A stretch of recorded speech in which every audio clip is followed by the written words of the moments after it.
मेरे बहुत ही प्रिय और बेहद सम्मानित साथियों, हृदय की असीम गहराइयों से अभिनंदन, बहुत बहुत हार्दिक स्वागत।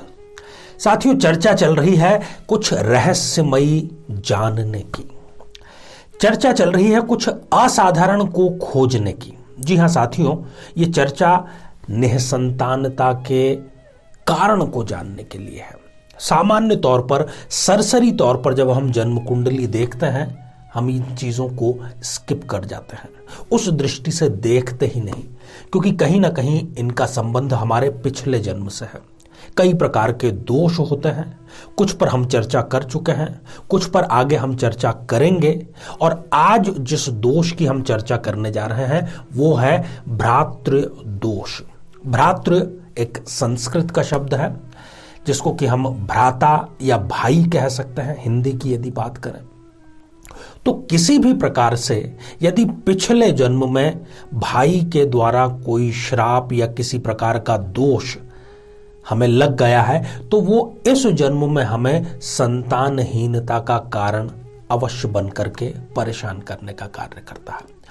जब शादी को 2, 3 या इससे अधिक वर्ष बीत जाए, सब कुछ सामान्य है, सारी प्रक्रियाएं ठीक चल रही हैं, फिर भी जो झोली है वो हमारी खाली है, संतान अभी तक नहीं मिल पाई है, तो व्यक्ति कभी मंदिर, मस्जिद, गुरुद्वारे, चर्च, जहां पर भी उसकी श्रद्धा है वहां जाता है, डॉक्टरों के पास जाता है, ज्योतिषियों के पास जाता है, और उसको कोई भी उपाय नजर नहीं आता। तो एक बार अपनी जन्म पत्रिका आप हाथ में लेकर के जरूर बैठिए और देखिए ये पूरी श्रृंखला। यहां पर हम आई बटन में उसका लिंक आपको प्रोवाइड करा रहे हैं कि कहीं ना कहीं किसी प्रकार का दोष आपकी जन्म पत्रिका में तो नहीं है, और आप स्वयं इसका निर्णय कर सकते हैं। बहुत ही आसानी से हम समझाने का प्रयास करते हैं। और इतना ही नहीं, यहां पर हम चर्चा कर रहे हैं इस समस्या की, और हमारे ही चैनल साधना सिद्धि पर हम इसके उपायों पर भी चर्चा करते हैं। और यकीन मानिए, उस उपाय में आपको किसी की जरूरत नहीं है, उस उपाय की, श्रद्धा की, केवल इन दोनों चीजों की जरूरत है। तो आप लाभ उठाइए, पहले कारण जानिए और लाभ भी आप जरूर उठाइए। साथियों, विस्तार से हम चर्चा करें भातृदोष के बारे में, उससे पहले एक बेहद जरूरी सूचना कि हम हमारे प्रत्येक एपिसोड के अंत में किसी न किसी जातक के प्रश्न का उत्तर देते हैं, और ये प्रश्न हमें प्राप्त होते हैं आप लोगों के ही द्वारा यूट्यूब कमेंट के माध्यम से। जब भी आप अपना कमेंट लिखें, उससे पहले आपको लिखना है #आचार्य चंद्रकांत। कमेंट आप लिखें। एक बात का ख्याल रखना है कि इसी एपिसोड से संबंधित एक प्रश्न इसी एपिसोड के अंत में आपसे पूछा जाएगा, उसका सही उत्तर साथ में लिखा होना बेहद जरूरी है। आज यहां पर मैं 4, वैसे तो शास्त्रों में कई प्रकार के भ्रातृ दोष बतलाए गए हैं जो संतानहीनता का कारण बनता है, पर वो सभी यूनिवर्सली एप्लीकेबल नहीं होते। हम जिन 4 कारणों की यहां पर चर्चा करने जा रहे हैं वो यूनिवर्सली एप्लीकेबल है। पुरुषों की कुंडली पर भी एप्लीकेबल है, स्त्रियों की कुंडली पर भी एप्लीकेबल है। जब कुंडली मिलान की जाती है तब इसका विशेष ध्यान रखना चाहिए, क्योंकि बहुत मुश्किल हो जाता है जब बीमारी शरीर में घर कर जाए उसके बाद में उसका इलाज करना। बहुत आसान होता है कि हम व्यायाम और सही दिनचर्या के द्वारा बीमारी से दूर ही रहें। तो आइए साथियों, एक जन्म पत्रिका के माध्यम से इसको थोड़ा सरलता से जानने का प्रयास करते हैं। साथियों, ये जो स्क्रीन पर आप एक जन्म पत्रिका देख पा रहे हैं, ये किसी भी लग्न, किसी भी राशि की जन्म पत्रिका हो सकती है, क्योंकि सभी पर हमने कहा कि ये एप्लीकेबल है। सबसे पहली जो स्थिति है वो है तृतीयेश। तृतीय भाव का जो लॉर्ड है उसको तृतीयेश कहते हैं। तृतीयेश जाकर के यदि पंचम भाव में बैठ जाए और साथ ही उसके राहु, केतु या शनि, इस प्रकार का कोई घोर पाप ग्रह यदि है, ये दोनों स्थितियां एक साथ होनी चाहिए। तृतीयेश का पंचम भाव में जाकर के बैठ जाना, साथ ही पंचम भाव में वो युति किसके साथ में करके बैठेगा, राहु, केतु या फिर शनि, इस प्रकार के किसी पाप ग्रह से। जो नवीन दर्शक है, थोड़ा कम यदि जानते हैं ज्योतिष के माध्यम से, तो हम उसको यहां पर उदाहरण के माध्यम से थोड़ा क्लियरिफिकेशन देने का प्रयास करते हैं। साथियों, यदि तृतीय भाव में आपके 5 नंबर का अंक लिखा है और सूर्य देव जाकर के पंचम भाव में राहु, केतु या शनि से युति करके बैठ जाए, यदि तृतीय भाव में 4 नंबर का अंक लिखा है और चंद्रमा पंचम भाव में राहु केतु या शनि इस प्रकार के किसी पाप ग्रह से युक्त होकर के बैठ जाए।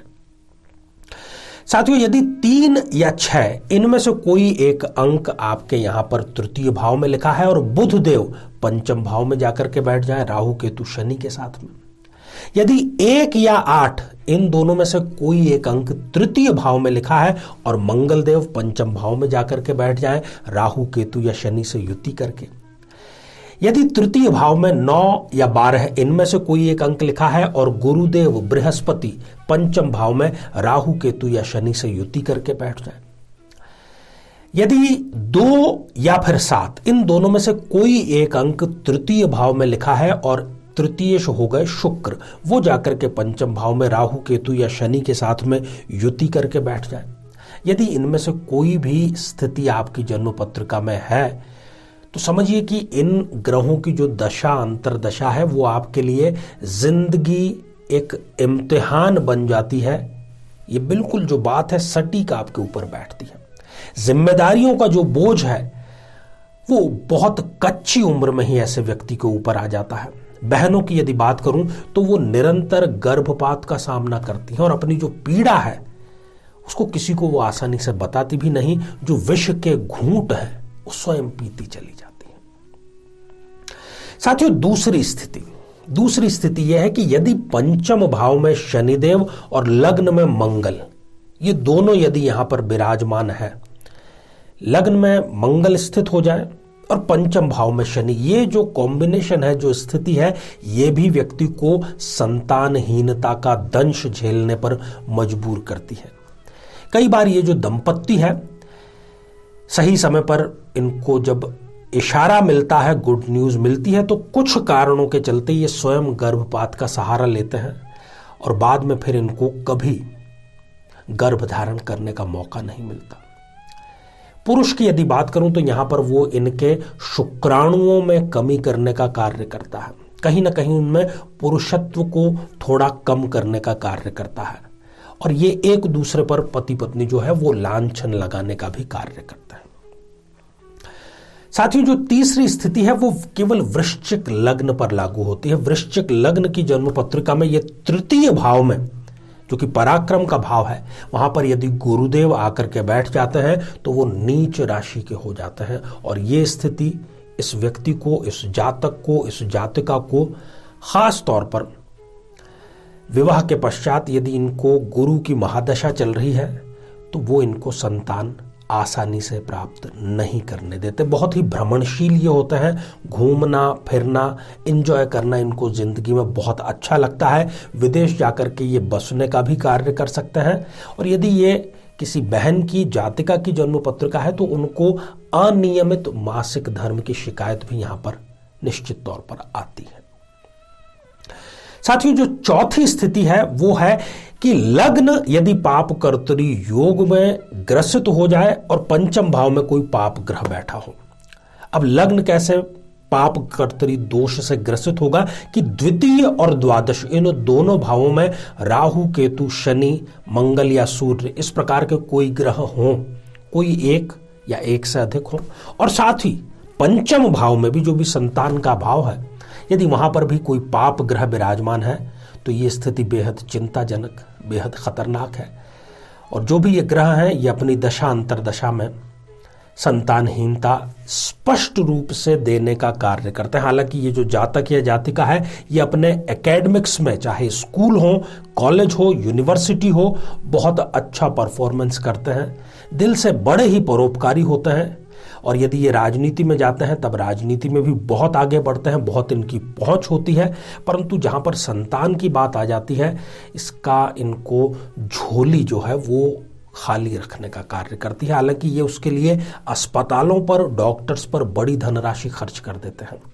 यदि ये स्त्री जातक है तो इनको पीसीओडी या गर्भाशय में जिसको हम रसौली कहते हैं उसकी समस्या या फिर ट्यूब से संबंधित कोई ना कोई समस्या इनको बनी रहती है।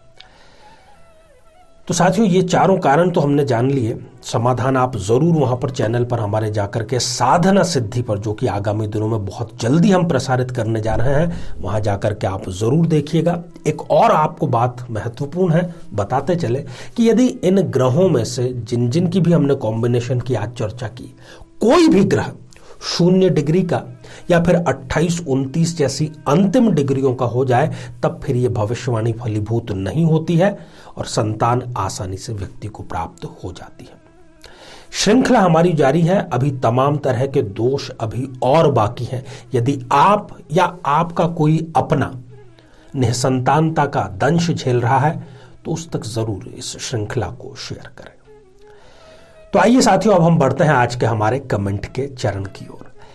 आज हमने कमेंट शामिल किया है माधुरी वर्मा जी का, जो कि उन्होंने लिखा है मथुरा उत्तर प्रदेश से। आप अभी प्राइवेट नौकरी में हैं और आपने पूछा है कि आप बिल्कुल संतुष्ट नहीं हैं, तो क्या आपको प्राइवेट नौकरी छोड़ करके सरकारी नौकरी की तैयारी में लग जाना चाहिए? ऐसा आपको बिल्कुल भी नहीं करना चाहिए। देखिए माधुरी जी, आपकी जन्म पत्रिका में सरकारी नौकरी का योग निर्मित नहीं हो रहा है। आप एजुकेशन, कोचिंग इंस्टीट्यूट, किसी भी प्रकार की कंसल्टेंसी, कपड़ों से संबंधित कोई व्यापार या फिर कॉस्मेटिक्स, इससे संबंधित कोई कार्य करें, निश्चित तौर पर आपको सफलता मिलेगी। तो साथियों, अब आज का बेहद ही आसान सा प्रश्न। आज हमने चर्चा की कि किस प्रकार से एक दोष व्यक्ति को निसंतानता झेलने पर मजबूर करता है। तो आज किस दोष की हमने चर्चा की है? साथियों, आप सभी स्वस्थ, समृद्ध और शांतिपूर्वक जीवन व्यतीत करें। नमस्कार। जीवन में किसी समस्या का सामना कर रहे हैं, जैसे कि शादी में देरी होना, पति पत्नी में मनमुटाव या तलाक तक की नौबत आ जाना, संतान का प्राप्त न हो पाना, नौकरी या धन प्राप्ति में बाधा आना, जीवन के प्रत्येक क्षेत्र में किसी न किसी प्रकार की बाधा आना, तो आज ही अपनी जन्म पत्रिका का संपूर्ण विश्लेषण करवाएं और पाएं समस्या से सदैव के लिए मुक्ति।